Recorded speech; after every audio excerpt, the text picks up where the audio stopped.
Welcome to Positive Atheism English channel. Today, I am going to read out you the article on secular social work written by Mr. Vikas Gora, an atheist. In secular social work, the focus is on both the oppressor and the oppressed. The oppressor could be individuals, institutions, political systems, religious sanctions, etc. In working with Jurgens, a remnant of Devadasi system, Atheist Center focused both on the victims and the victimizers, that is, landlords and priests. In order to comprehensively address the problem, advocacy by way of drafting new laws and revisiting old laws against oppression were undertaken. The constitution of the country is the reference point for secular social work initiatives. If need be, constitutional amendments are suggested. Most of the religious social service work starts with the oppressed and ends with the oppressed, not freeing them from the system because religions thrive on promoting slave mind attitude and creating oppressive systems. But secular social work aims at promoting social reform and making the oppressed to voice and fight for their rights towards social action. There are many organizations that fight for the rights of children and women, but few of them accept the root cause, which is the religion that sanctions the behavior of the women or children. Hence, the efforts of such organizations are only at the surface level, and such initiatives will reap the expected harvest. Religious groups that talk about human rights try to prioritize the rights in such a way that they help in defending their belief system rather than looking at the individual's rights and duties. Each religious group tries to influence the thinking capacity of individuals and tries to guide it according to its religious texts, than allowing the individuals to think freely. Whereas secular social work aims towards making people realize their rights and duties. As Mahatma Gandhi rightly exclaimed, the true source of rights is duty. If we discharge our duties, right will not be far to seek. If leaving duties unperformed, we run after rights, they will escape us like a will-o'-the-wisp. The more we pursue them, the farther will they fly. Hence, promoting the duty of social responsible behavior for greater harmony is one of the key factors in secular work. Religious social service focus on conversion in exchange for services provided to the communities. Hardly there are any religious organizations carrying out social service that leave the local communities to their own beliefs. The best way to measure this is to observe the beliefs of the communities before the religious group started its intervention and after a period of 5 to 8 years. Either there will be mass-scale conversion or the individuals are lured into a particular faith. During the Indian freedom movement, the single point agenda was freedom from British rule, and hence people fought unanimously and succeeded.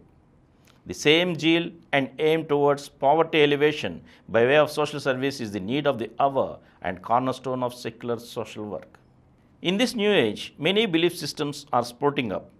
Art of living is gaining its prominence in India, which claim to provide spiritual solace. But majority of its followers come from the software industry and rich community who already have the financial resources and are in search of avenues in spending the same. People claim that after attending the courses, they have reached dizzy heights in their own fields, and hence the courses are very practical. When ignorance prevails, whispering words of spiritual wisdom take the place of common sense. Whereas the poor and the marginalized know the art of living and the art of surviving without attending courses or sessions on the same.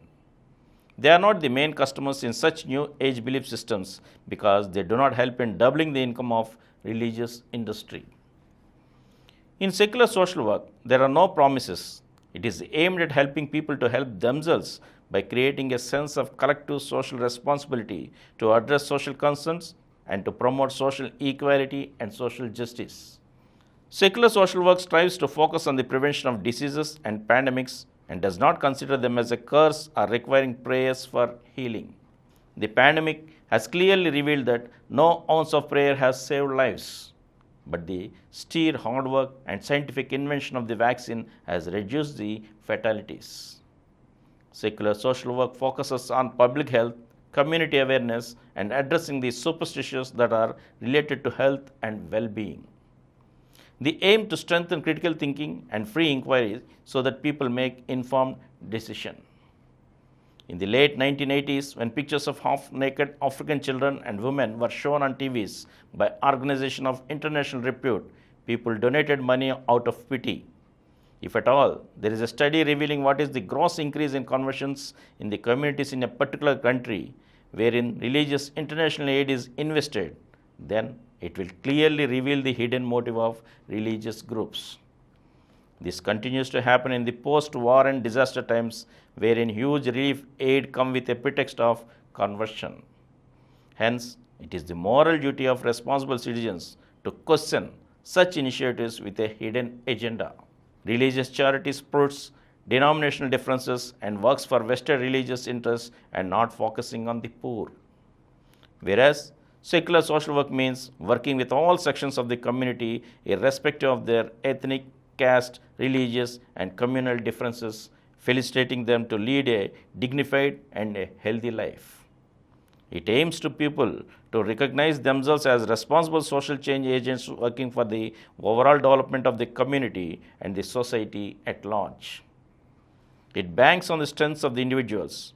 Its first step is to address ignorance and to promote literacy, empowerment, and sustainable development. It is about realizing the rights of children, women, differently abled, and the elderly. Secular social work maintains that giving is not the end, but taking social responsibility in working for equality and justice within one's own capacity is the key. There is no incentive attached to the givers, whereas, on the other hand, charity or alms giving find a prominent place in religious texts as steps to reach the higher being. And from here, I shall continue in the next episode again. Thank you. For more videos, please subscribe to our Positive Atheism English channel presented by Samaram channels, which has crossed more than 20 crore views. Please like, subscribe and share our videos, and for notification of our new videos, please click the bell icon.